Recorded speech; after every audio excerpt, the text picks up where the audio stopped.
โอเคนะครับก็ต้องขอกล่าวสวัสดีทุกท่านกันด้วยนะครับวันนี้พบกับผมทำในรายการก็ทีวีเช่นเคยนะวันนี้ผมจะมาเล่นมอดลัคกี้บ็อกกันเลยนะครับในตัวพี่แกนี้นะโหลดมานะครับเป็นมอดใหม่ด้วยมันจะใช้ทองแล้วก็ขุดแล้วทองแล้วขุดมันก็จะเป็นแค่ลัคกี้บ็อกนะแตกต่างกันไปหน่อยนะเราไปเล่นกันเลยนะครับผม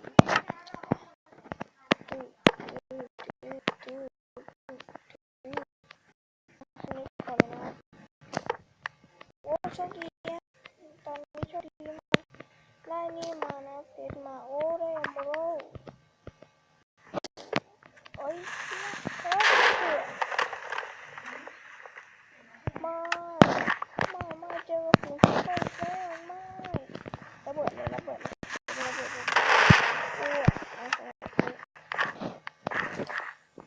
ก็ตายแบบรัวๆไปเลยเพราะโดนคิปเปอร์อันนี้จะโชคดีนะโชคร้ายนะมาดูกันก็ได้ยิ้มตัวเองไม่โชคร้ายนะครับคราวนี้โชคร้ายนะ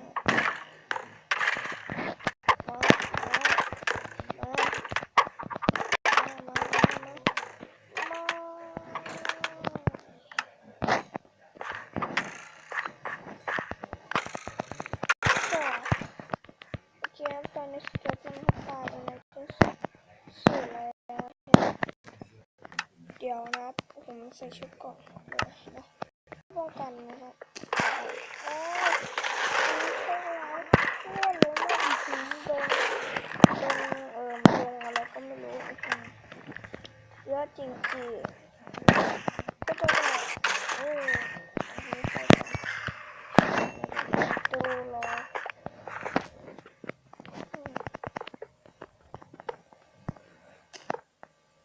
ได้อาหารมาได้กล่องมาต้องการแล้วกล่องโอ้ย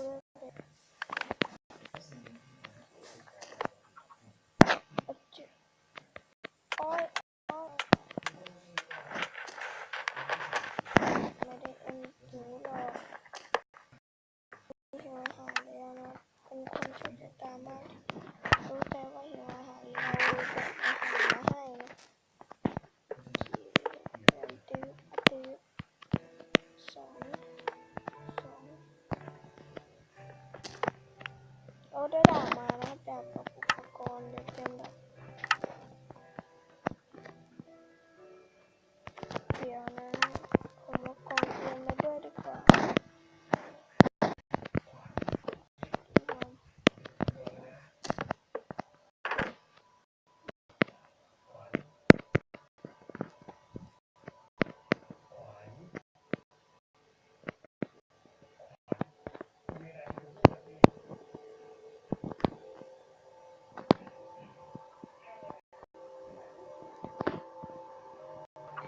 ตอนนี้ก็ได้เหล็กทองเพชรแล้วก็มาลง5เท่านะตายของไม่ตกครับ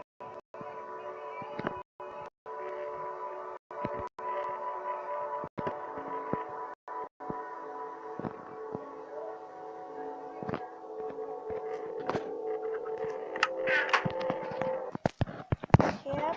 มาแล้วไปทุกที่กันต่อเลยอะไรว่างเปล่า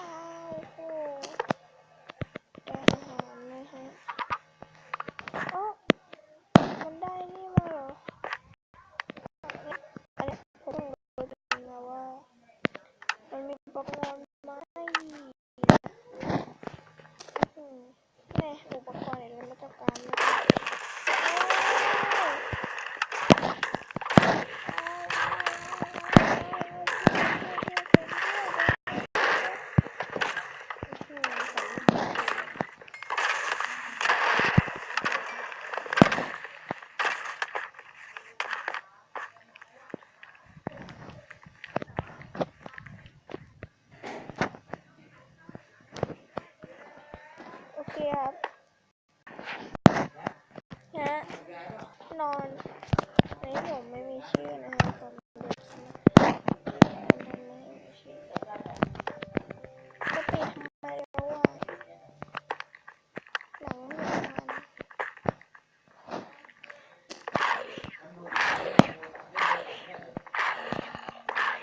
แค่ไม่ดีด้วยนะ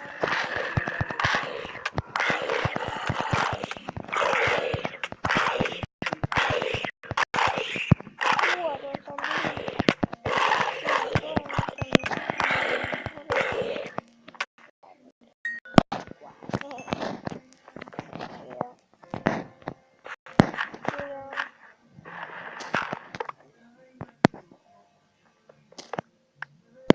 โอ้ได้เพชร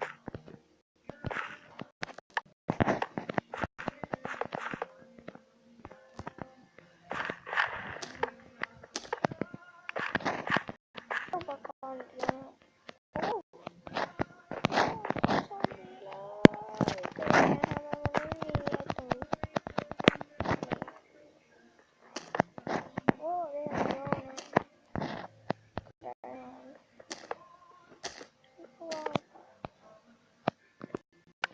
ว้าว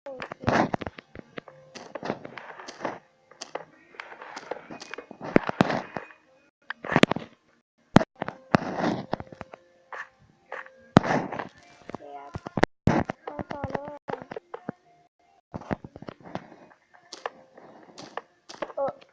เยอะอีกเยอะ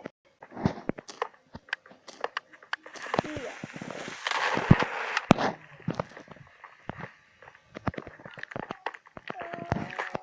ไม่ครับผม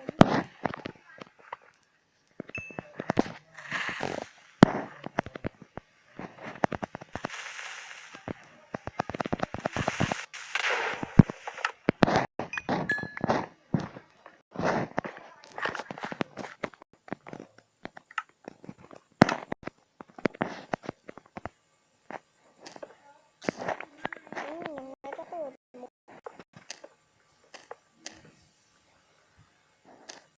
วันนี้เป็นคนโอเคนะครับเราก็ต้องขอจบการรีวิวกันในเพียงแค่นี้นะครับถ้าชอบคลิปผมก็อย่าลืมกดไลค์และ subscribe กันด้วยนะและผมจะมาสอนลงมดลัคกี้บล็อกที่เป็นลูกทองกันเลยนะฮะโอเค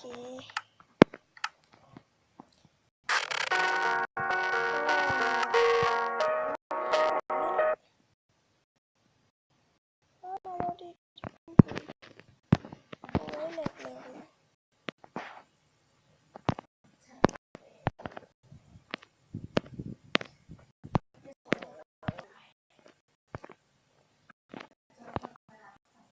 โอ้ยผมเขียนผิดนะ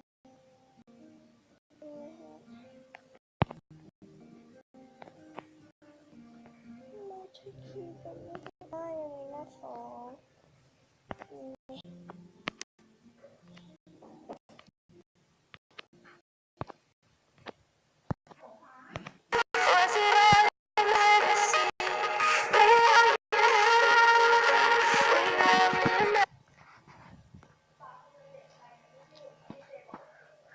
ทุดทุดทุดทุดทุดทุดขั้นแรกคือเราถ้าเกิดครั้งแรกนะครับเราโหลดมาครับเราเข้ามามันก็จะสอนอะไรด้วยนะครับแล้วเลื่อนไปมันก็จะมีรูปอันนี้คือซื้อนี่ครับรายการแผนที่นะครับแล้วก็สกีนนะฮะแล้วก็เจ้าแพดนะครับอันนี้คือของที่แบบรายการซีคือผมไม่รู้เป็นยังไงนะฮะต่อไปก็รายการมอดนี่ฮะมันเป็นมอดนะฮะเรากดเข้าไปนะคำว่านำเข้านะครับแนะนำเลยนะฮะแล้วก็กดเข้าไปเลยคนอาจจะไม่มีนะแบบนี้คือทุกคนเข้ามามันก็จะเป็นรูปร่างหน้าตาแบบนี้ใช่ไหมครับถ้าเรากดเข้าไปรายการมอสนะครับแบบนี้นะเราก็จะมอสหลายอย่างนะแนะนำคืออันนี้มอสที่มอสตัดต้นไม้แบบหมดอย่างเดียวนะฮะแล้วมอสแผนที่มอสขี่สัตว์ได้มอสลัคกี้บ็อก อันนี้มอดอะไรผมก็ไม่รู้นะครับแต่ผมไม่รู้นะวันนี้มอดเป็นยังไงนะก็ด้วยนะครับมอดอะไรไม่รู้นะครับซีโคซีไมพีอะไรนี่แหละคือไม่รู้นะก็มีมอดหลายอย่างนะครับผมนี่คือมอดเก้าอี้นะนั่งได้นะฮะ